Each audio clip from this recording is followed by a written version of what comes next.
रुक जाइए महाराज नागेंद्र, उसे छोड़ दीजिए। मणिकर्णिका, आप जानती भी हैं आप किसे बचाने की कोशिश कर रही हैं? एक गद्दार के बेटे को, जो मौत की सजा पाया हुआ एक गुलाम है। याद है आपने मुझे एक वचन दिया था, उस वचन के बदले मैं इसका जीवन दान मांग रही हूँ। आखिर क्यों कर रही थी मणिकर्णिका एक गुलाम को आजाद, जिसने लाखों गुलामों को अपना शिकार बनाया? आखिर क्या करेगी इस नए गुलाम के साथ? आखिर कौन है यह गुलाम जिसे मारना चाहता था नागेंद्र? जानने के लिए सुनिए आगे। सुंदर नगर में डेथ मैच का आयोजन होने वाला है।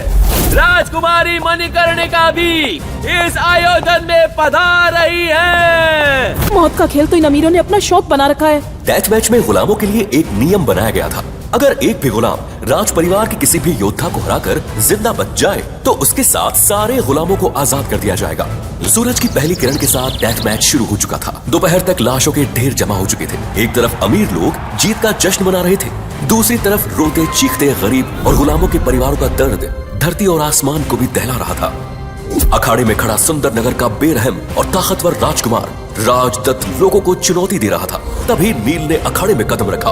उसे देखकर राजदत्त बोला, तो तू अभी तक जिंदा है? लगता है तेरी मौत मेरे ही हाथों लिखी है। मेरी कहानी सुनकर लोग दुआ मांगेंगे कि उनके घरों में कभी कोई तुझ जैसे भाई और रिश्तेदार ना हो। रिश्ते कमजोर लोग बनाते हैं, मैं अकेला ही काफी हूँ। चल अब मरने के लिए तैयार हो जा। राजदत्त ने अपने हाथ की मुट्ठी को कसना शुरू किया और उसके शरीर में नीली ऊर्जा दौड़ने लगी। उसकी ताकत 100 हाथियों के बराबर थी। राजदत्त ने नील के सीने पर उसी मुक्के से वार कर दिया। नील कई फुट दूर जाकर गिरा, लेकिन इस बार उसे जरा भी दर्द का एहसास नहीं हुआ। राजदत्त को इसकी उम्मीद तक नहीं। थोड़ा और दम लगा राजदत्त, इतना मेरे लिए काफी नहीं है। राजदत्त भूखे भेड़िए की तरह नील पर टूट पड़ा। वो जितना उसे पीटता, नील के शरीर में उतनी ही ज्यादा ताकत पैदा होने लगती। नील को अपने वार आसानी से झेलते देखकर राजदत्त का गुस्सा बढ़ता ही जा रहा था। तुझे कुछ हो क्यों नहीं रहा? क्या तू मेरे सब्र का इम्तिहान ले रहा? तो फिर ये ले। राजदत्त ने नंदी सहस्त्र मुष्टिका से नील पर हमला कर दिया, जिसकी ताकत 10 परमाणु बमों के बराबर थी। तो नील कई फुट दूर जाकर गिरा। शोरगुल थम गया। नील पर इसका गहरा असर हुआ। तभी उसकी आत्मा में बसे 9 दिव्य नागों की शक्ति जाग उठी। नील की कुंडलिनी शक्ति के 4 चक्र एक साथ चमकने लगे। वो फिर उठ खड़ा हुआ। ये देख वहां बैठे लोगों को अपनी आंखों पर विश्वास नहीं हो रहा था। इस हमले से कोई जिंदा नहीं बच सकता था, लेकिन नील ने राजदत्त की पूरी ताकत सोख ली थी। तेरा समय पूरा हुआ राजदत्त, अब मेरी बारी। नील ने एक जोरदार मुक्का राजदत्त को मारा। बस एक ही मुक्के में वो धूल भागते हुए कई फुट दूर जा गिरा। लोग खुशी से झूम उठे, ढोल नगाड़े बजने लगे और तभी नील मैदान में चिल्लाते हुए राजा नागेंद्र से बोला, डेथ मैच के नियमों के मुताबिक मैं जीत गया और अब आपको मुझे और इन सारे गुलामों को आजाद करना होगा।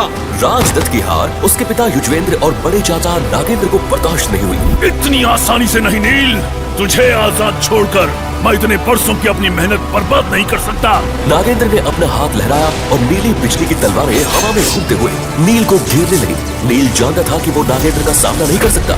नागेंद्र बिजली की गति से नील की तरफ दौड़ा। नील बस अपनी मौत को सामने देख रहा था। तभी एक कड़क आवाज गूंजी, रुक जाइए महाराज नागेंद्र, उसे छोड़ दीजिए।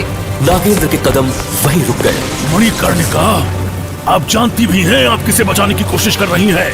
एक गद्दार के बेटे को, जो मौत की सजा पाया हुआ एक गुलाम है। याद है आपने मुझे एक वचन दिया था, उस वचन के बदले मैं इसका जीवन दान मांग रही हूँ। नागेंद्र ने अपनी तलवार भटक दी। सम्राट बिंदुसार की बेटी की बात टालने की औकात नागेंद्र की नहीं थी। नील के साथ बाकी गुलामों की बेड़ियां भी खोल दी गई। वो सब आजाद होकर अखाड़े से बाहर जाने लगे। प्रजा के लोग खुशियां मनाने लगे। मणिकर्णिका को देखकर नील बोला, शुक्रिया राजकुमारी, मैं आपके एहसान का बदला एक दिन जरूर चुकाऊंगा। वो दिन आज ही आएगा नील वायु पुत्र। आज से ये गुलाम मेरा पति है और श्यामल साम्राज्य का होने वाला वारिस।